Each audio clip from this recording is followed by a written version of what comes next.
Assalamualaikum warahmatullahi wabarakatuh. Kami dari kelompok B, Seminar Akuntansi Manajemen, dengan saya sendiri sebagai moderator, Robiatul Adawiyah A1C1170774 serta penyaji pertama, dan lalu penyaji kedua ada Rahmi Maulidita A1C1177069. Penyaji ketiga ada Zakia Nora Awalia dengan NIM A1C1170964, dan selanjutnya penyaji keempat ada Siska dari Stafelandi Gosal A1C1177079, dan yang terakhir penyaji kelima ada Sylvia Azmiatun dengan NIM A1C1177078. Baiklah, di sini kami akan membahas tentang internasionalisasi dan manajemen sistem kontrol. Pada saat globalisasi, perusahaan yang berkembang di seluruh dunia perlu mengkoordinasikan aktivitas mereka di seluruh dunia.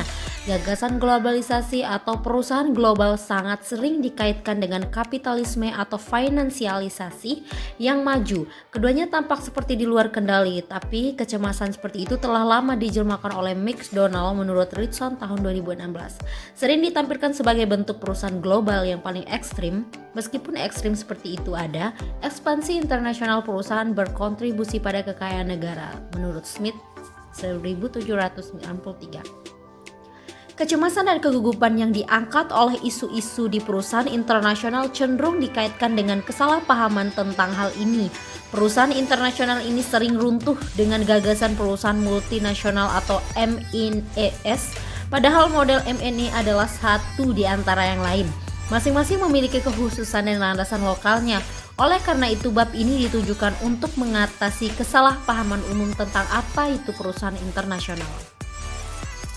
Cultural, sebuah spesifikasi internasional dan pengendalian. Ketika organisasi menyebar secara internasional, berbagai masalah budaya muncul dan menghadapannya pada serangkaian tingkatan. Organisasi internasional pertama-tama dihadapkan pada keharusan memasuki pasar baru dan negara baru dan mengikuti adaptasi sesuai negara tersebut. Untuk mencapai hal tersebut, tampaknya budaya lokal perlu dipahami dengan baik. Ini harus memungkinkan mereka untuk memberikan produk yang dapat diterima secara lokal dan dapat mengatur kampanye pemasaran dan periklanan yang sangat cepat dan dapat didengar atau diterima oleh masyarakat lokal.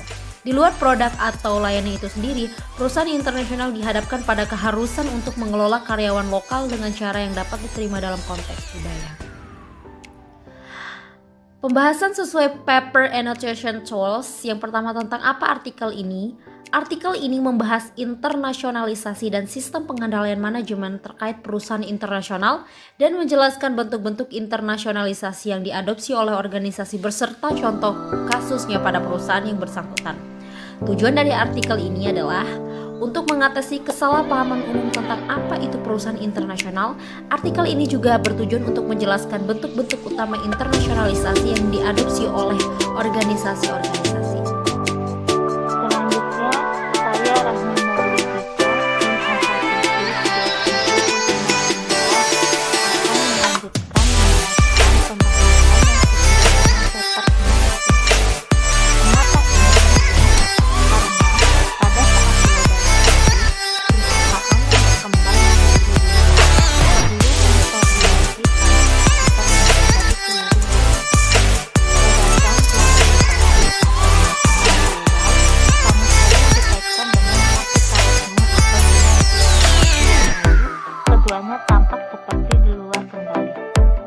Kecemasan seperti itu telah lama dijelmakan oleh McDonald yang sering ditampilkan sebagai bentuk perusahaan global yang paling ekstrim. Meskipun ekstrim seperti itu, ada ekspansi internasional perusahaan berkontribusi pada kekayaan negara. Kekayaan yang dihasilkan dari perdagangan internasional ini memungkinkan bangkit dan meluasnya negara kesejahteraan di negara-negara lain. Kecemasan dan kegugupan yang dirasakan oleh cenderung dikaitkan dengan kesalahpahaman tentang hal ini. Perusahaan internasional ini sering tumbuh dengan berbagai perusahaan multinasional MNE. Padahal model MNE ini adalah satu di antara yang lain, masing-masing memiliki kekhususan dan landasan lokal. Oleh karena itu, artikel ini ditujukan untuk mengatasi kesamaan kesalahpahaman tentang apa itu perusahaan perusahaan internasional. Selanjutnya, metode apa yang digunakan untuk mengumpulkan data? Metode yang digunakan untuk mengumpulkan data adalah melakukan observasi dan menyebarkan ilmu. Selanjutnya, metode apa yang digunakan untuk menganalisis? Yang pertama, dengan model 5 dimensi history.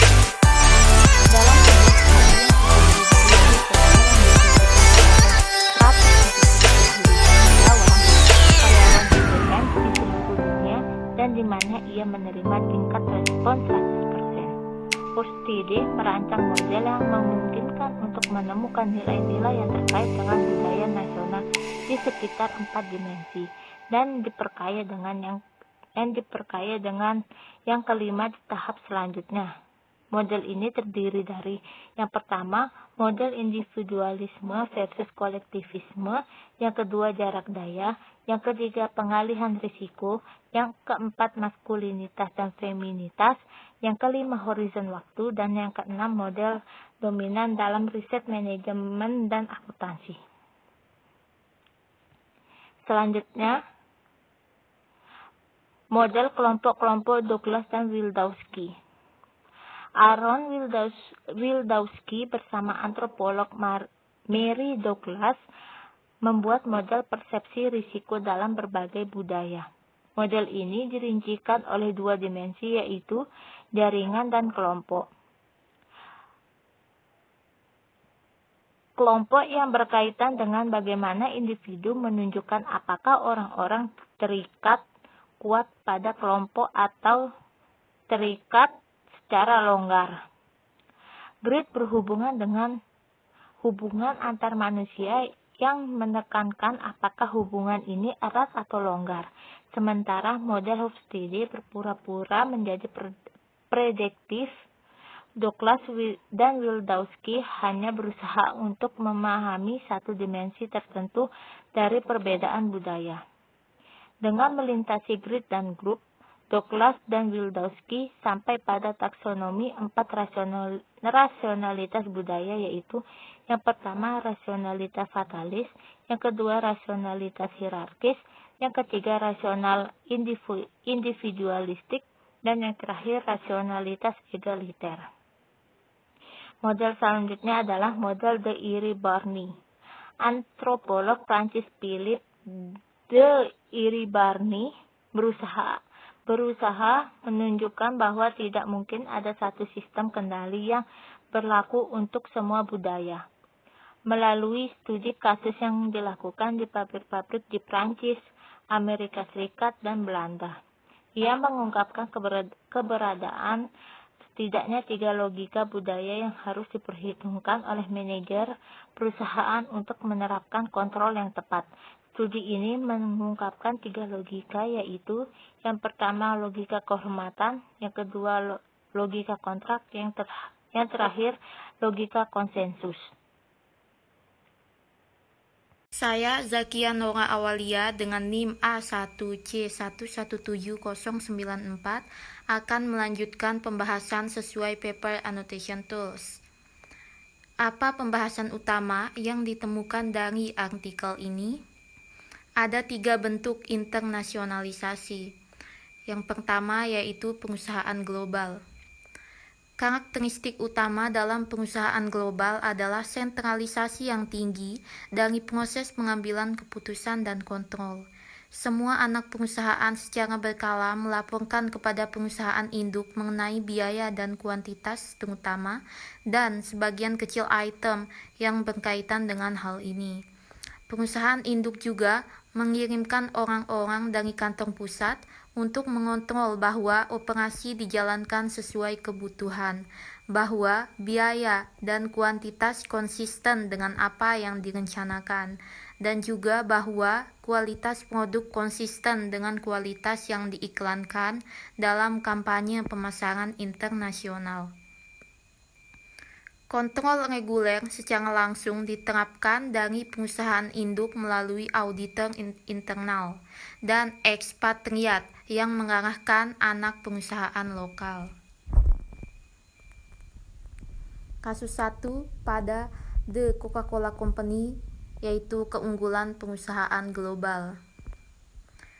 Contoh tipikal dari perusahaan global adalah The Coca-Cola Company.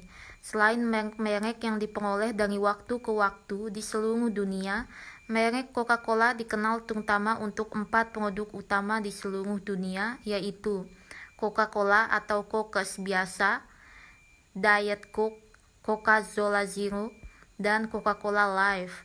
Keempat produk ini persis sama di seluruh dunia. Resep rahasia dan cara produksinya persis sama di setiap pabrik di dunia. Begitu pula pemasaran, periklanan, dan penjualan. Anak perusahaan lokal menerima instruksi dari kantor pusat internasional dan melaporkan ke sana tentang produksi mereka, yaitu jumlah bahan yang digunakan, biaya produksi dan penjualan, jumlah yang diproduksi dan dijual. Kantor pusat internasional mengontrol harga jual terhadap daya beli dan mengikuti resep melalui jumlah bahan yang digunakan. Sementara The Coca-Cola Company dicirikan oleh tingkat standarisasi yang tinggi. Satu variasi dapat ditoleransi, seperti ukuran dan metrik porsi. Misalnya, soda dijual dalam 600 ml botol di Australia dan Selandia Baru. Beroperasi di seluruh dunia, Coca-Cola Company memiliki pabrik di banyak negara, termasuk yang kecil seperti Papua Nugini. Kasus kedua yaitu McDonald's tentang uang laba global. Sampai tahun 2002 dan penerapan strategi baru, McDonald's disajikan sebagai pola dasar uang laba global.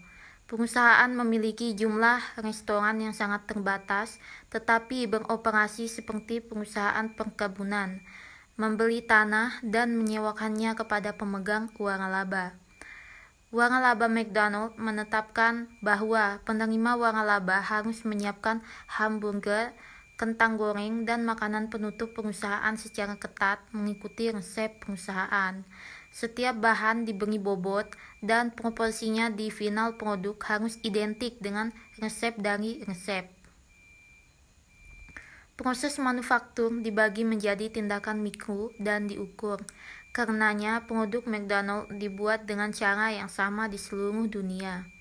Meskipun bisnis independen, anak perusahaan uang laba secara berkala melapor ke kantor pusat internasional tentang proses mereka, termasuk jumlah bahan yang digunakan terhadap jumlah produk yang dijual dan pendapatan.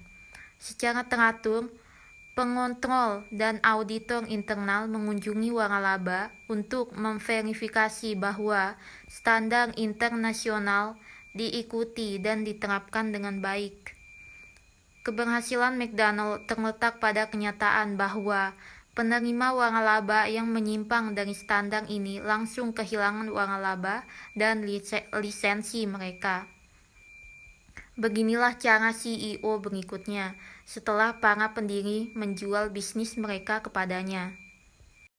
Saya Siska Derista Velandi Gosal, NIM A1C117079 akan melanjutkan pembahasan paper Annotation Tool. Perusahaan multidomestik beroperasi di beberapa negara, masing-masing dianggap sebagai pasar yang independen dan spesifik.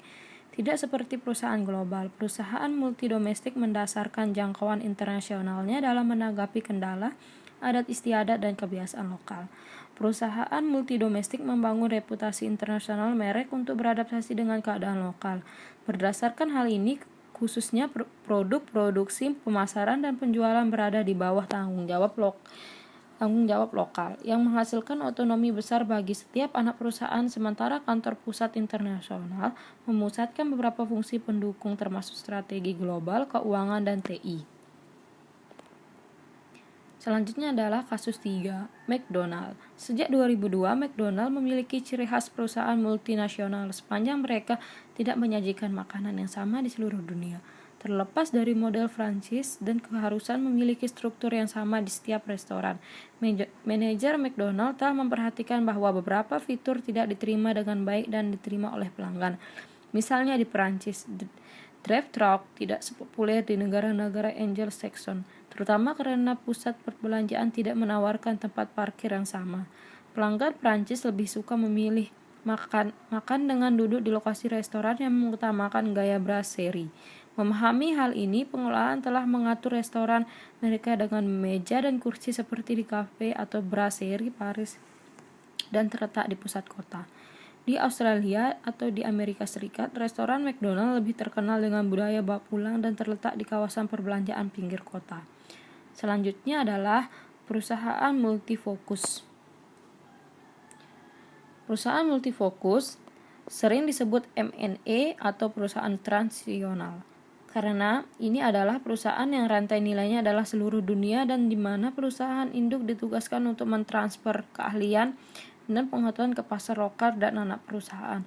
Di perusahaan multifokus, rantai nilai tersebar di seluruh dunia. Setiap mata rantai terletak di negara di mana mereka dapat memiliki keunggulan kompetitif. Hal ini mengakibatkan setiap aktivitas ditempatkan di negara yang sangat kompetitif dan produktif. Pengembalian tertinggi dengan biaya yang wajar. Penyebaran rantai nilai internasional ini secara niscaya menyebabkan berbagai mata rantai menjadi saling terkait.